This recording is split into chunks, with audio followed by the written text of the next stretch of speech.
Yes, it has happened again. This time of year is supposed to be a time for family get-togethers and people pretending that they care about Jesus, all the while giving gifts to one another. You're supposed to be taking time to reflect on the year past and to think of your loved ones. But white-on-white crime never takes a holiday. And when white people get together, it's not to celebrate, it's to slaughter. December 5th, 2016. I know you didn't hear about this one because the white media doesn't care when white people kill, especially when they kill one another. George Weschler was a good man, loving, caring, and loyal. At least that's how he described himself on one of the dating sites on which he'd set up a profile. He had been registered on at least 5 dating sites, by the way. Well, it seems he managed to snag someone with that description, though it didn't last long. Weschler broke up with his then-girlfriend, Cheryl Mascarenas, after only a couple of months. According to reports, she was the one who broke the relationship off. Well, this is a white man we're talking about, so you can probably guess how well he reacted to that. This past November, Weschler threatened to commit suicide and underwent a mental health evaluation as a result. Of course, he was deemed as not having a problem, and that is true after a fashion. We'll get to that later. Cheryl Mascarenas had asked Weschler numerous times to stay away from her and her children. Instead, Weschler insisted on seeing the children, and coming up on the holidays, he also insisted that he be allowed to give the children gifts. Of course, Mascarenas refused. Now keep in mind, these aren't even Weschler's kids, and yet he seemed to be obsessed with them. Well, on Monday, December 5th of this year, George Weschler borrowed the keys to a friend's Jeep and went to Cheryl Mascarenas' home. When he found that she wasn't there, he broke into her house and waited until she and her 3 children came home. When they walked in, George Weschler opened fire on all 4 of them, but it was the children who he was most determined to kill. When the shooting had stopped, 5-year-old Elijah Mascarenas, 6-year-old Olivia Mascarenas, and 9-year-old Ian Mascarenas all lay dead. Their mother, Cheryl, had been shot trying to protect her children and was rushed to the hospital, where she was in critical condition. George Weschler was also dead from a self-inflicted gunshot wound. Now, if you say that this all sounds eerily familiar, you're right. I reported on the double murder-suicide committed this summer by Christy Sheets, who killed her own 2 daughters before forcing a confrontation with local police that ended in her own death. The steady stream of dead white bodies being carried out of the white community continues unabated and unexamined. No white politicians, no white media pundits, no white clergy will even dare to acknowledge it. They've told themselves the lie of white moral superiority, and they will cling to this delusion until it kills them, which it is. At some point, common sense is supposed to kick in, and they're supposed to admit that they've got a problem, and a big one. But they're never going to do this. They never do. This is why they obsess over the shootings in Chicago between gangbangers, all the while ignoring the mass slaughters in their own neighborhoods committed by supposedly well-adjusted, normal white citizens.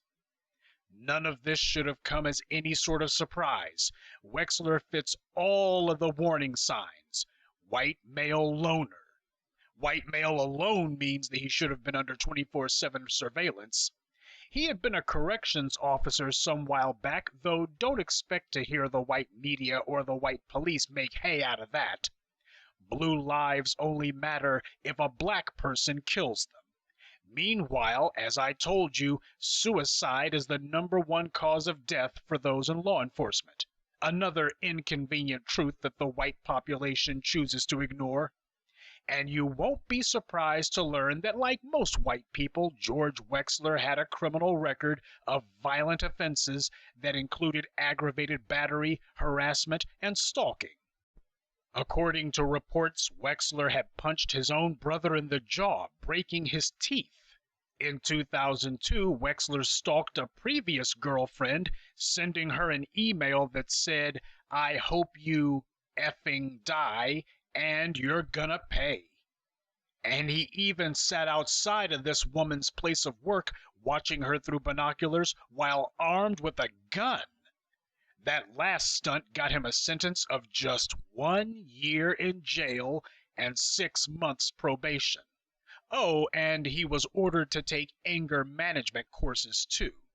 Because when a guy is staking out somebody's place of work with binoculars and armed with a pistol, it's obvious that all he really needs is to vent his pent-up mommy issues.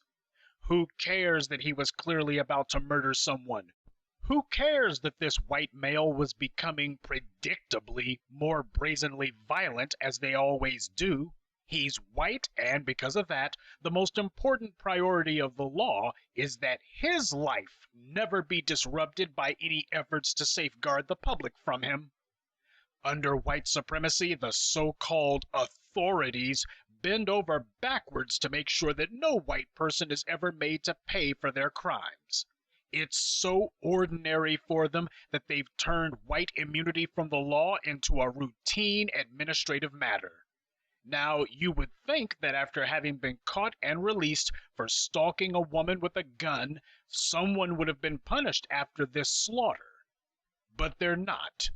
So you see, it's not just white cops who commit terrible crimes and get a slap on the wrist. It's white people in general.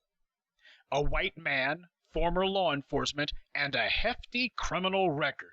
The white media tries to treat all these factors as if they are somehow mutually exclusive when they're not, to pretend that all these criteria are isolated when in fact they are indispensable components of the same tragic equation.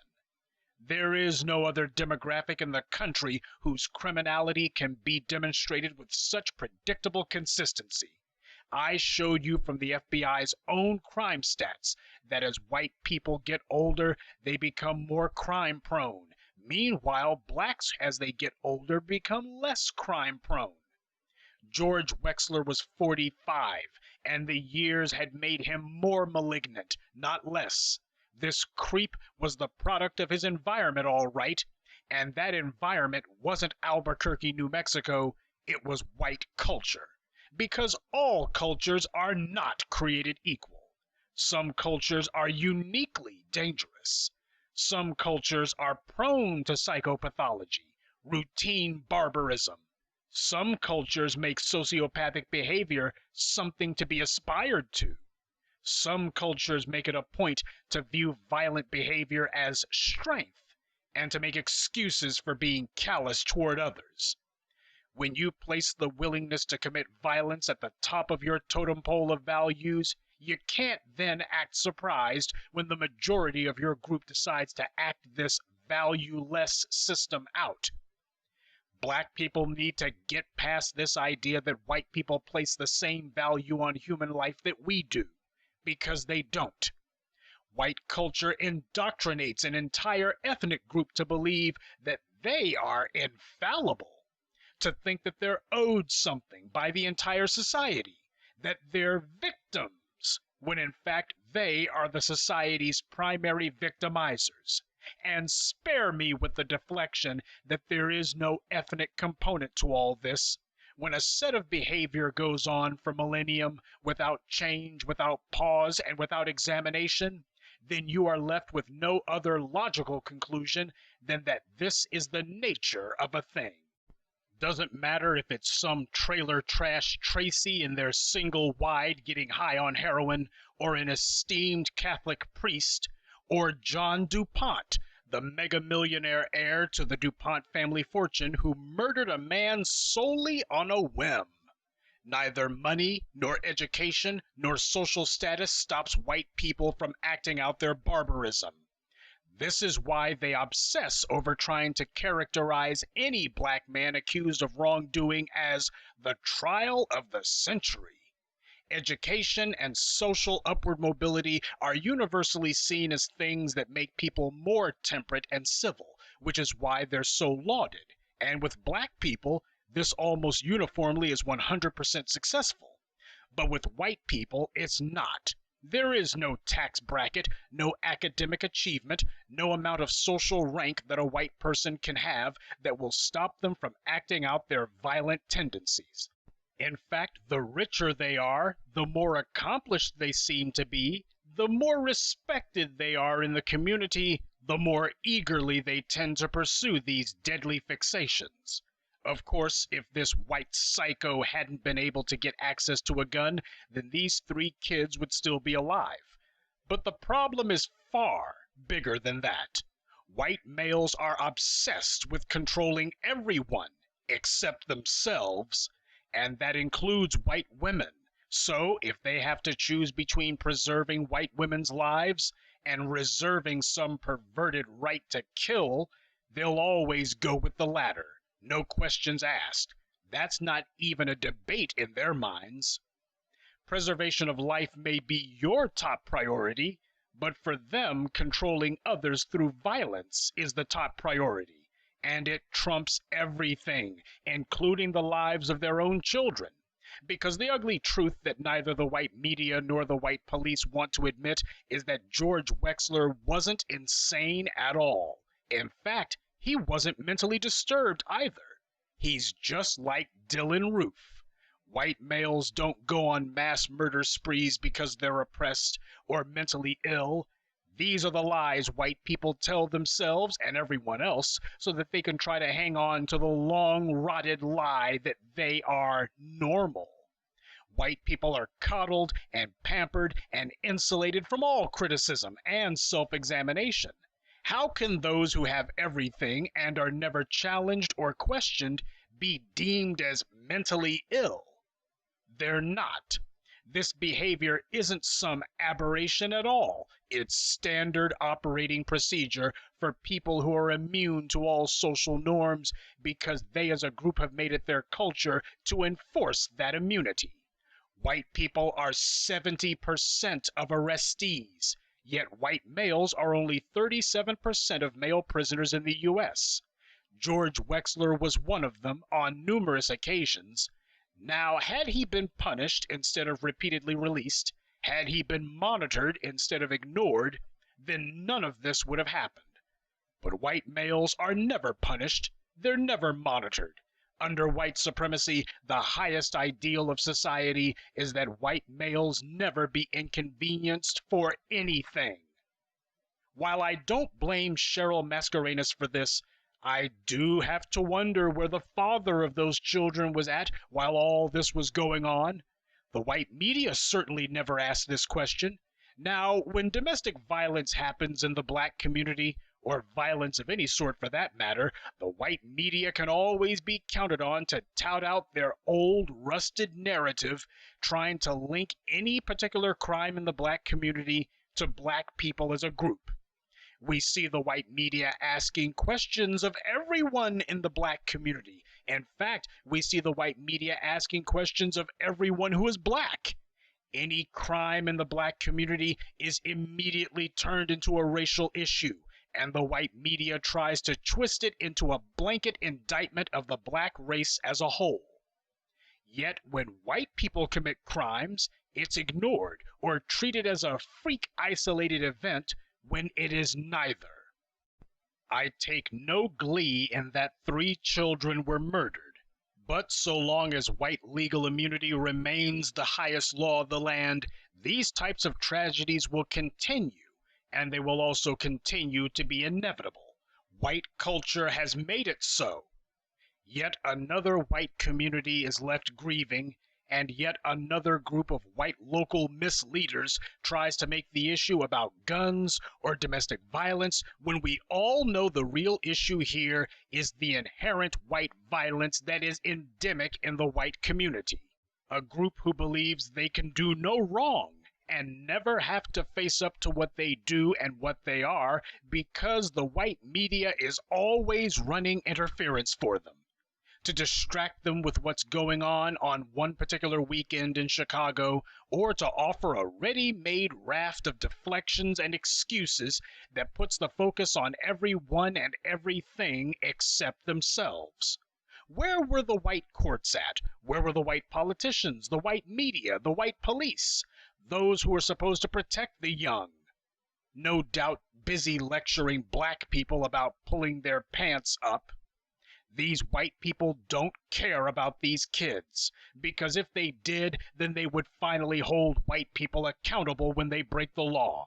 You want to stop tomorrow's senseless mass killing by some white man? Then start punishing white people for their crimes today. Not that I expect the white community to do any of this. They've retreated into a bubble that doesn't allow sound or images from the outside to get in. Insulated from reality, white people program themselves with self-aggrandizing media fantasies on the one hand, and on the few occasions that they're made aware of how much damage they do, they start telling themselves that they're victims on the other hand. Victims of the very people who they routinely kill and oppress every day. White people are on a permanent vacation from reality, and they're determined to never come back from it. The killings they commit against one another, they aren't real, not to them. They're happening on TV somewhere, far away. The white media refuses to show them these images daily, so white people get to convince themselves that this isn't happening every single day. And if there's no problem, then there's also no need to fix it. These 3 children have become just the latest human sacrifices on the altar of white privilege. And so it won't be long at all before I have to report to you about yet another tragedy in the self-inflicted genocide of white-on-white crime.